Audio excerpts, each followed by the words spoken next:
Hey everybody, Pam Friedman, financiallyfitdivorce.com, here with our 30 tips in 30 days. Today we're going to talk about college. What commitments are you going to make to either save for college or pay for college post-divorce? And is it reasonable for you to make those commitments? In some states, not every state, college planning and college saving is discussed. It is considered part of the case. In Texas, where I am, support stops at the age of 18, and child support or coming to an agreement about college savings really isn't part of the divorce discussion. And in fact, many attorneys will recommend against putting any commitments in a divorce agreement, even if it's just the contractual part of the agreement, because if you're turning what is maybe a moral or other type of agreement where you feel like you want to pay for college, that you had kids and you're going to pay for college, your spouse may feel like, nope, that's not how I feel. They can make it on their own and get student loans.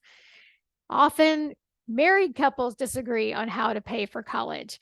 So it's not just about whether it's an UTMA or an UGMA account, which actually UTMA, UGMA accounts are often at a bank, meant for college savings, meant for child support. They can even be used for anything related to the child, but that account becomes owned by the child at the age of majority, sometimes 21, sometimes 18. You would have to look into the agreements.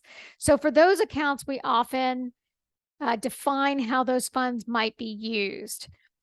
For example, instead of giving it to the child who may not be mature enough to have it, we're going to use it to support the child. We come to an agreement about how those funds would be used.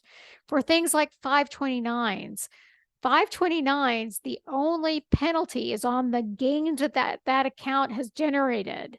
So there's a penalty if you withdraw and you need that money for you instead of for college for their child. Put your oxygen mask on first.